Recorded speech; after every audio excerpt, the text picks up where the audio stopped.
बताऊंगा क्योंकि बहुत सारी चीजें आपको मैम के द्वारा सारी चीजें पता चल जाएंगी। बस एक छोटी सी कहानी है जिसके द्वारा मैं अपनी बात रखना चाहूंगा।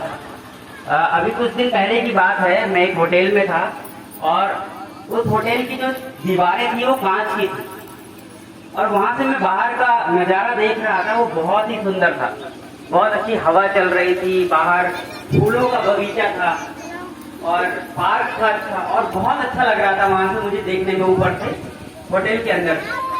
तो मैंने सोचा क्यों ना बाहर निकल के इस नज़ारे का मजा लिया जाए।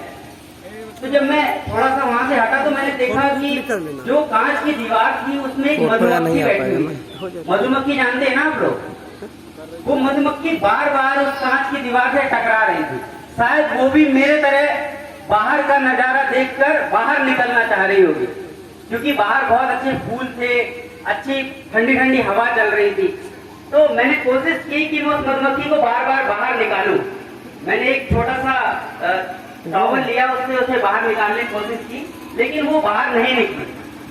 बार बार वो घूम के किसी इस दीवार से टकराती थी, कभी उस दीवार से टकराती थी और आखिरकार मैं थक हार के मैंने कहा चलो कोई बात नहीं, खुद ही निकल जाएगी।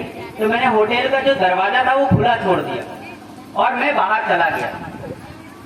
लगभग 2 से 3 घंटे बाद जब मैं वापस आया तो मैंने देखा कि वो मधुमक्खी उसी दीवार के नीचे मरी पड़ी, उसी दीवार के नीचे मरी पड़ी। उस कहानी से, उन चीजों से मुझे एक चीज समझ में आई कि हमारा समाज भी इन्हीं चारों दीवारों के अंदर, कुछ इन्हीं चारों दीवारों के अंदर फंसा हुआ है, जिसमें एक बहुत बड़ी दीवार है जातिवाद, एक बहुत बड़ी दीवार है अशिक्षा, एक बहुत बड़ी दीवार है नशा और एक बहुत बड़ी दीवार है पाखंड। और इन सब का एक ही रास्ता है, इन सब से बाहर निकलने का सिर्फ एक ही रास्ता है, एक ही दरवाजा है, संविधान। हमारे बाबा साहब के द्वारा दिया गया संविधान।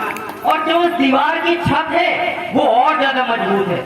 उस छत का नाम है पुरुषवाद, जो हमारी महिलाओं को बाहर निकलने से और अपने लक्ष्य में आगे बढ़ने से या कुछ करने से रोकता है।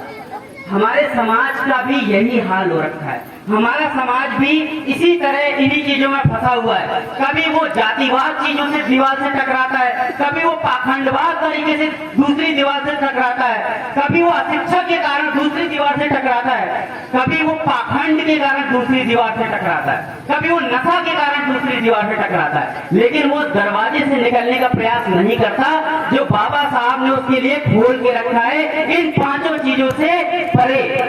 तो मैं आज आपको सिर्फ इस कहानी के माध्यम से इतना ही बताना चाहूंगा कि इन चारों चीजों से अगर हमारा समाज बाहर निकल गया, उस दरवाजे को पहचान लिया, और हमारी लक्ष्य टीम का सिर्फ यही मतलब है कि आपको वो जो टॉवल लेके बाहर का रास्ता दिखाने का काम कर रहा है वो हमारी लक्ष्य टीम कर रही है। आपको बार बार जगाने की कोशिश कर रही है कि निकलो बाहर, एक ही रास्ता है।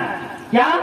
वो छोटा सा दरवाजा, वो छोटा सा संविधान जो हमारे बाबा साहब ने हमारे हित के लिए बनाया हुआ है। लेकिन अगर आप निकलना ही नहीं चाहेंगे तो कोई भी आपको नहीं निकाल सकता। सबसे पहले इन चीजों से हमें स्वयं निकलना होगा। तो मैं सिर्फ इतना कह के अपनी बात को विराम देना चाहूंगा। इस कहानी को हमेशा से अपने दिमाग में रखना। जितने छोटे बच्चे हैं, बड़े हैं, बहुत आसान शब्दों में मैंने बहुत सारी चीजें आपको समझा दी। इन चारों चीजों से हमें बाहर निकलना है। जय भीम, नमो बुद्धाय। इसी के साथ मैं अपनी बात को समाप्त करना चाहूंगा।